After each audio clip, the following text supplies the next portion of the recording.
dev cycle on Reach been different from Halo 3 for you?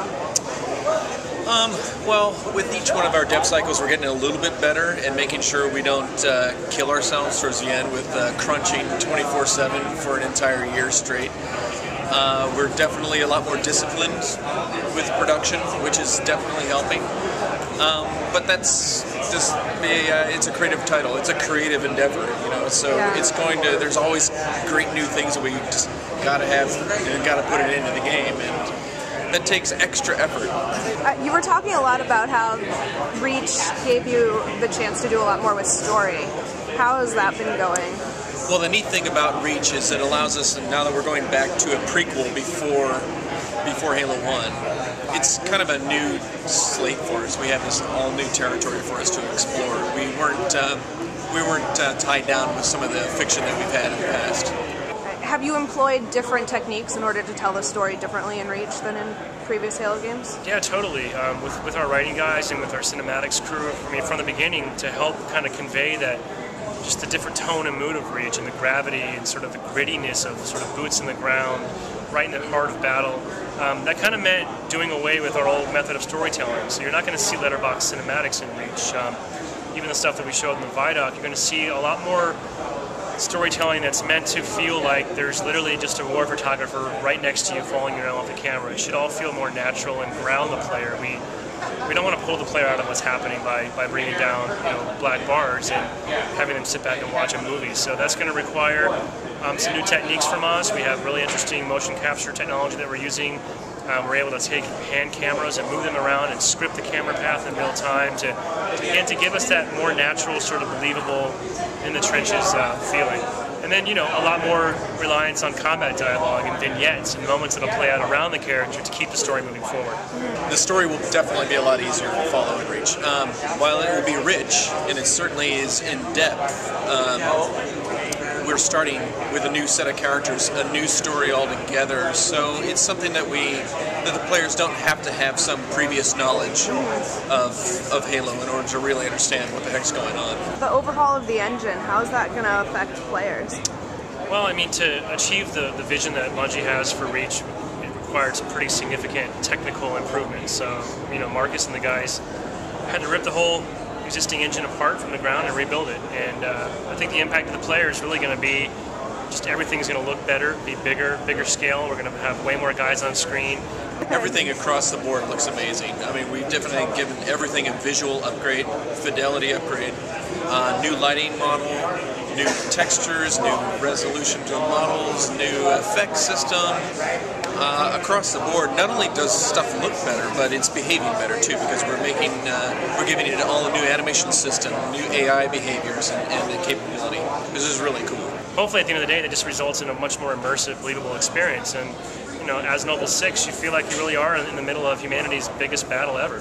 So when you started planning and started developing Reach, what was your one big thing that you wanted to make sure got done or was in the game? The one big thing, that's a great question because there's so many of them. We really wanted to realize the big battle that took place around Reach, and we wanted to allow the players to explore these huge, epic environments that just foster exploration, and pack them full of good things across the board. I mean, these are things that we didn't want the players to just go into a bigger open environment with nothing in it. I mean, we needed to pack it full of good things, but those kind of directions were almost equally at odds with what we're capable of doing with the hardware, with the technology that we were using. So it required us to really gut a lot of things in the engine and rebuild things from scratch in order to make that vision come to life. Right. So you guys have done a lot of work with the environment. How much does that play into the actual gameplay? The environment with Reach itself is a primary character of the game. And we definitely want our players to understand that it's a real place, that real people live there, and it has real physical nature to it that people can kind of get and understand and appreciate as they explore through the environment. Because the whole game is about the planet's inevitable downfall, we want to establish an emotional connection for players. So throughout the course of the game, as things get more dire, it has an emotional punch. So I think the art team's doing an amazing job of making Reach, even though we're on one planet for the game, have a bunch of very diverse locales, very interesting areas. We're using lots of interesting weather variations, day and night cycles. So I don't think it's ever going to feel like you're in the same environment for the whole game, even though you're going to be traversing battles across a single planet. So what do you think your biggest challenge has been so far with developing Reach? Let me think about that one for a second. Because there's not just one big challenge. I'm sure there's many. I think the biggest challenges have definitely been with understanding what needed to be improved across the board, and that was so hard for us to come to realization that, yeah, we actually did have to go back and rebuild some major sections of the game in order to achieve this vision. And that was a sacrifice that we were willing to make, because we knew that it would make the player experience so much better for us, and that and we didn't want to just rely on second best for the game. Right. So what should people look forward to in the beta? So the beta on May 3rd, I think fans will probably be surprised. There's going to be a lot of content there. It's going to be quite a few maps to play with, a pretty good subsection of the armor abilities to try out, a pretty wide assortment of new vehicles, lots of game types, some old favorites coming back, obviously some of the staples, but some new stuff we haven't even talked about yet. So I think fans will get a really good representative sampling of what the final game is going to be, and hopefully at a level that's still fun and enjoyable, even though it's still a beta. I'm just really excited to get feedback from our fans, because we need that feedback, because we use it to help shape up and make the game even better. And is there anything specific you'd love feedback on from the beta users? It doesn't matter what kind of feedback we do want, we're going to get all sorts no matter what. I mean, there's one thing about Halo fans is they're vocal, and they're definitely going to share what they love and what they hate.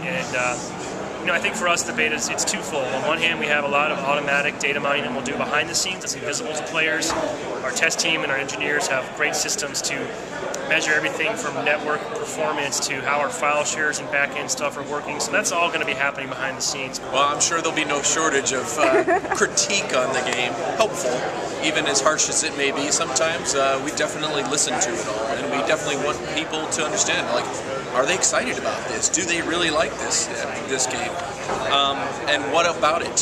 What are all those little features within that they're just super excited about? And what do they think we could improve upon? Yeah, we're going to look to anecdotal feedback on forums. We're going to want to know, is this weapon too powerful? Is this armor ability being exploited? Does this map layout seem to generally work for gameplay? So we're going to hear it all, and we'll do our best to digest it. But for Halo 3, we learned a lot, and it certainly helped make the game better, and we're looking forward to giving fans a chance to help us again.